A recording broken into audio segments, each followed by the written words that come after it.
Hello students, welcome back to my YouTube channel. मैं हूँ सीमा दत्त।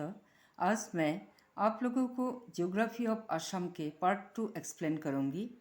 आइए आरंभ करते हैं। Question number 35। What are the causes of rapid growth of population in Assam? How can it be controlled? What was the population of Assam as per 2011 census? Assam में population के fast growth का कारण क्या है और यह कैसे कंट्रोल किया जा सकता है?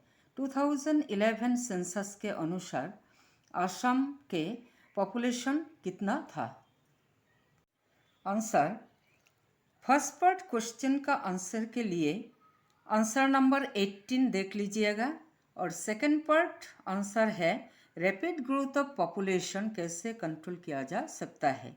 Number A, child death rate कम करना ताकि पेरेंट्स को ज़्यादा चिल्ड्रन का आवश्यक ना हो और एटलीस्ट एडल्टहुड तक जी सके। Number B, population can be controlled by adoption, बच्चा गोद लेकर भी पॉपुलेशन कंट्रोल किया जा सकता है। Number C, population can be controlled by educating people about family planning program. And number D, by rising standard of living, population can be controlled. 2011 census के अनुसार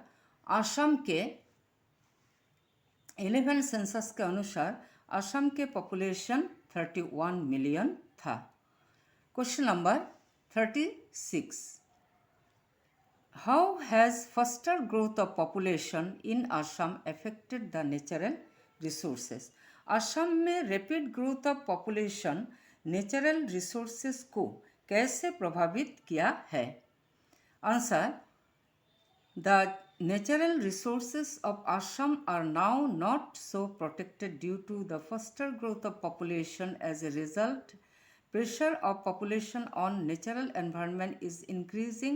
Growth of population has led to expansion of human settlements and increase in food crop production. Rapid growth of population के कारण असम के प्राकृतिक संसाधन या natural resources सुरक्षित नहीं है। As a result, population pressure प्राकृतिक परिवेश पर ज़्यादा बढ़ रहा है। पॉपुलेशन ग्रोथ के वजह से ह्यूमन सेटलमेंट बढ़ रहा है और साथ साथ फूड प्रोडक्शन का डिमांड भी बढ़ रहा है। Man has started to settle by clearing forest and also filling up the wetlands etc. लोग फॉरेस्ट को साफ करके और वेटलैंड्स माना झीलों को फिलिंग करके उस पर सेटल हो रहा है।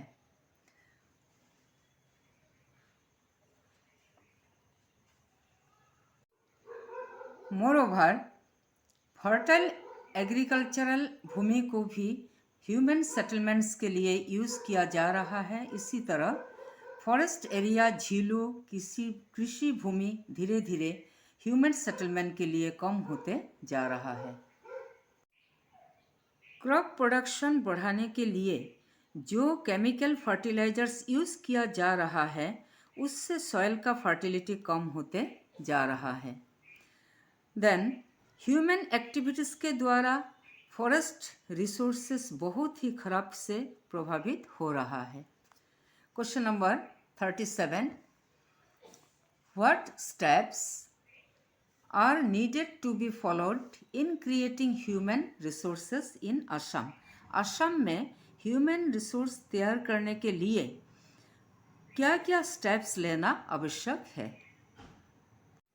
आंसर नंबर ए, विभिन्न मेजर्स फॉलो करके पॉपुलेशन कंट्रोल किया जा सकता है, जैसे adoption, spread of education, minimum age of marriage etcetera. Number B, rural या गांव एरिया में एजुकेशन को स्प्रेड करके लिटरेसी रेट यानी कि साक्षरता रेट को बढ़ाना है। नंबर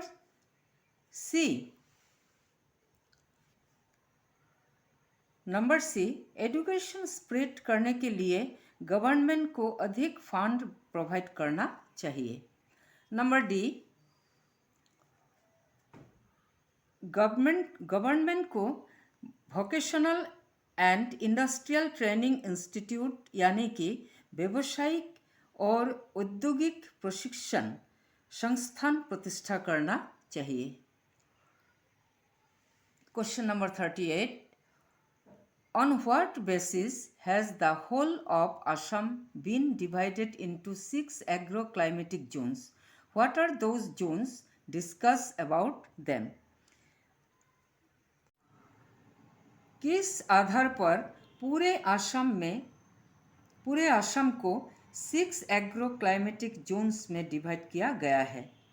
वो जोन्स क्या क्या है, डिस्कस कीजिए।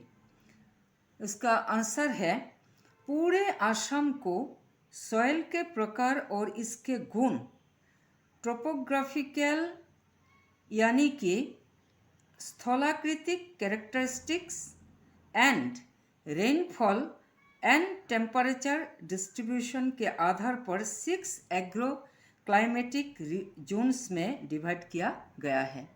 दोज जोन्स आर, वो जोन्स है, यह जोन्स के नाम मैंने यहाँ मेंशन किया है। 6 जोन्स है। नंबर ए है लोअर ब्रह्मपुत्र वैली जोन्स।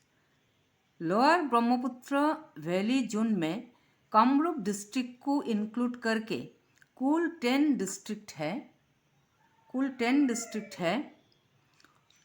जिसमें 9.30 लाख हेक्टर्स कल्टिवेटेड लैंड है।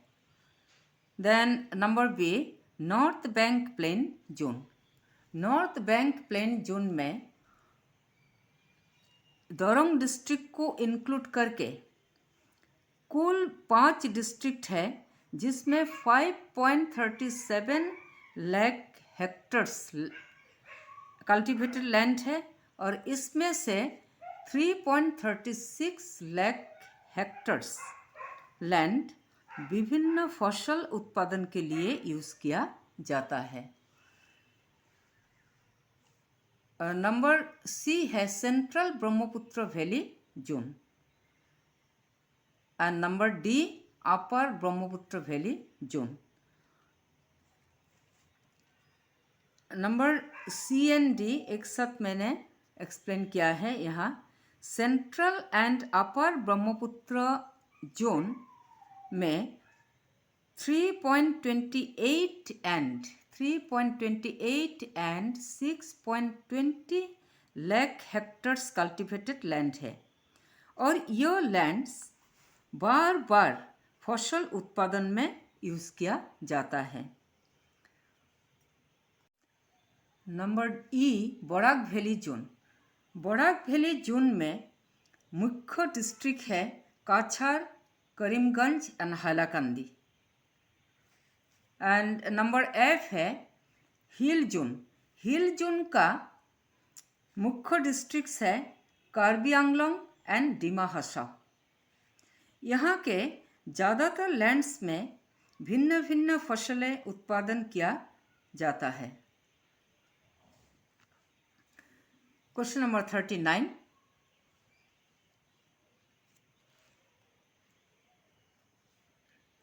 Why is rice considered as the principal crop of Assam? Rice को असम के प्रिंसिपल यानी कि मुख्य क्रॉप क्यों माना जाता है? राइस असम के हर डिस्ट्रिक्ट में प्रोड्यूस किया जाता है क्योंकि राइस प्रोडक्शन में असम के वातावरण अनुकूल है। असम में भिन्न भिन्न प्रकार के धान चावल ग्रो होता है। वो है शाली, आहू, रोबी एंड बोरो। 2011-12 में about 50.45 lakh metric tons rice यानी कि चावल असम में प्रोड्यूस किया गया था। इसीलिए राइस को असम के प्रिंसिपल क्रॉप माना जाता है। Question number 40, write about the agricultural activities of Brahmaputra plain. Answer, agriculture है असम के most important economic activity. Every year Brahmaputra receives 200 mm rainfall and therefore it makes the plain fertile. यहाँ के अनुकूल वातावरण राइस, जूट, मस्टर्ड, पल्सेस, मेज, T and विभिन्न प्रकार के वेजिटेबल और विभिन्न प्रकार के फल जैसे कि ऑरेंज, लेमन, बनाना, लीची, पपाया आदि उत्पादन होने में मदद करता है।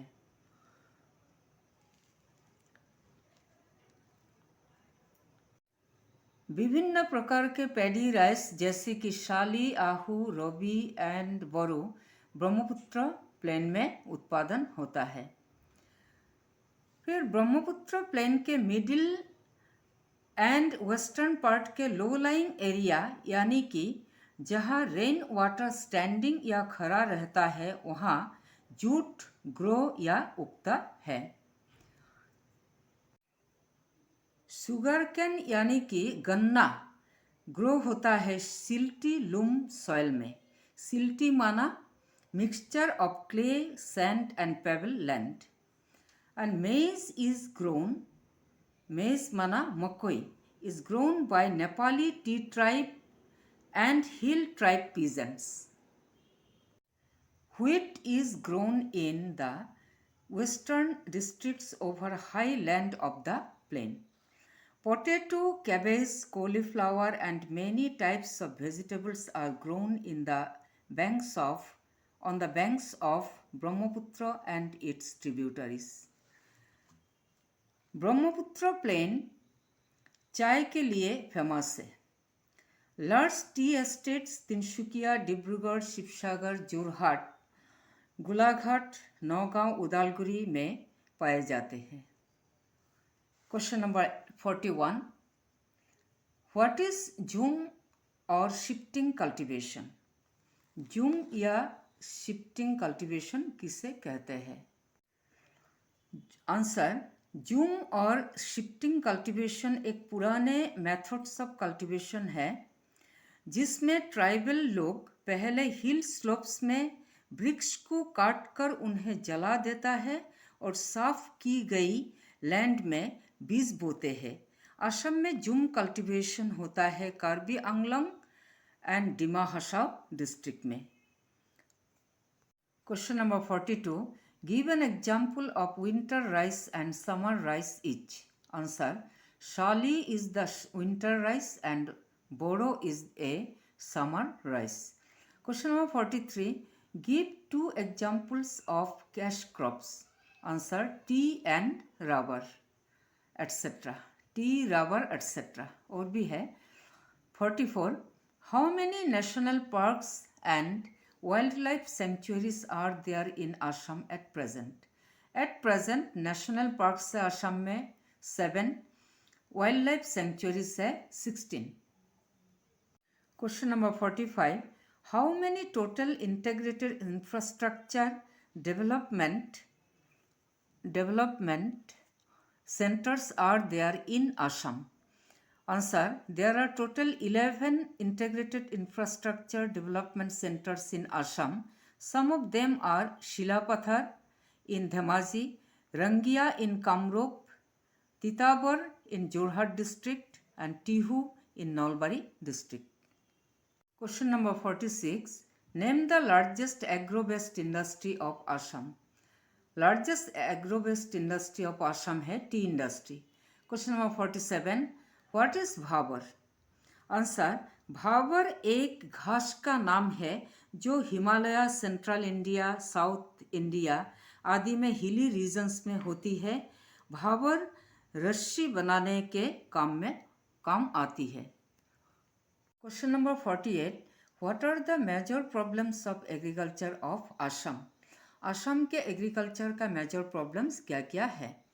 Answer number A, irrigation method developed नहीं है। Number B.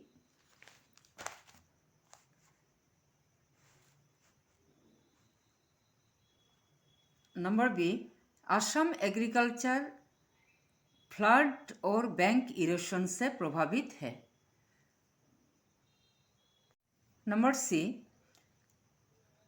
Crop protection and harvesting method developed नहीं है. Number D. असम के किसानों मोस्टली पुअर है कारण उन्हें फसलों का पुनः उत्पादन के लिए डायरेक्टली रीजनेबल प्राइस नहीं मिलती. Question number 49.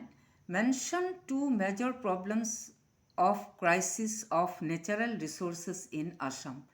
Answer A. Resources get polluted and damaged, and number B. Resources become scarce due to the destruction of forest. Question number 50. What are the reasons for the slow ongoing industrialization process in Assam? Assam के industrialisation process धीमी गति से चलने का reasons क्या है? Answer number A. Assam के natural resources को प्रॉपर यूटिलाइजेशन के माध्यम से इंडस्ट्रियल डेवलपमेंट के लिए इंटीग्रेटेड प्लानिंग यानी कि एकीकरण योजना का कमी है. नंबर बी है insufficient capital. Number C. Local people के बीच एंटरप्राइजिंग जील यानी कि उद्यमी उत्साह जनरेट करने के लिए कोई प्रॉपर प्लानिंग नहीं है. Number D. असम के आउटसाइड इन्वेस्टर्स उग्रवाद समस्या या टेररिज्म के लिए इंडस्ट्रियल सेक्टर में इन्वेस्ट करने के लिए इंटरेस्टेड नहीं है. Question number 51. Name the oldest refinery of Asia. When was it established? The answer. The oldest refinery of Asia is Digboy Refinery. It was established in 1901. Question number 52. Name the monopoly industry of Assam. Answer. The monopoly industry of Assam is Muga yarn or golden silk. Question number 53. Name the local silk products of Assam. Answer. Muga, eri and pat. Question number 54. Name the place where bell metal utensils are manufactured. Answer. Sarthebari of Borpeta. Question number 55. Name the place where brass metals are produced. Answer. Halodhibari of Borpeta and Haju of Kamrup. Question number 56. Name two paper mills of Assam. Answer. Jagirod paper mill and Jogighupa paper mill. Question number 57. In which places of Assam are cotton yarn production mills situated? Answer. Chariduar in Shunitpur district and Chandrapur of Kamrup metro districts. Question number 58. In which place of Assam is sugar mill situated? Answer. Kanpur of Nagaon district. Question number 59. Name two refineries to which oil is transported through pipelines. Nunmati refinery of Guwahati and Barauni refinery of Bihar. Question number 60. Name the major oil fields of Assam. Answer. Rudrasagar, Lakua, Galeki, Borhola and Amguri. Question number 61. Name two LPG bottling plants of Assam. Answer. Duliajan and North Guwahati. Question number 62. How many oil refineries are there in Assam? Name them. There are. Name those. Answer. There are 4 oil refineries in Assam. Digboy Refinery, Guwahati Refinery, Bongaigaon Refinery and Numaligarh Refinery. Question number 63. Name two major agro-based industries of Assam. Answer. Tea industry and silk industry. Question number 64. Name two power industries of Assam. Answer: hydropower industry, oil, coal, gas based energy industry. Question number 65. Name the largest tea garden of Asia. Answer: Monabari Tea Garden in Vishwanath district. Question number 66. Name a place of Assam where petrochemical plant is situated. Answer: Namrup. Question number 67. What are the pulses cultivated in Assam? Answer: black gram,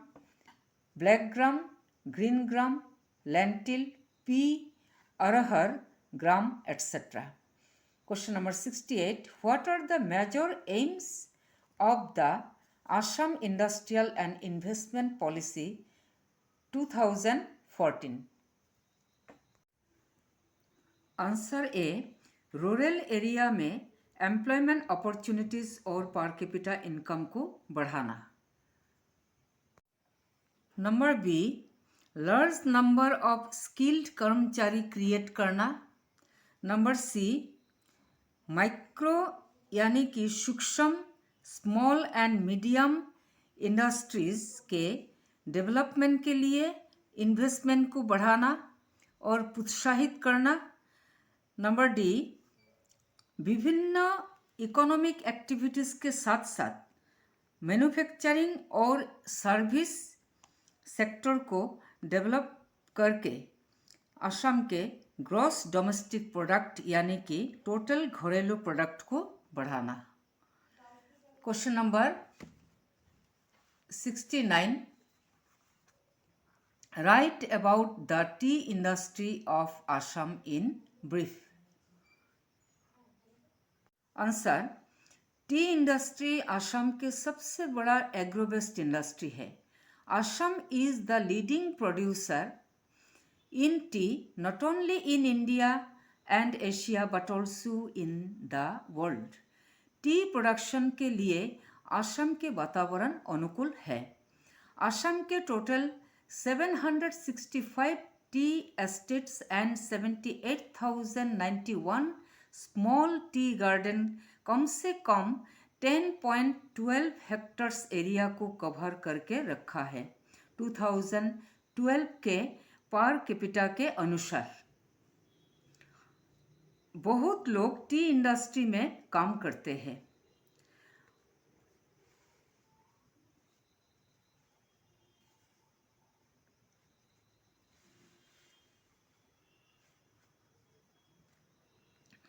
Assam के tea black T है.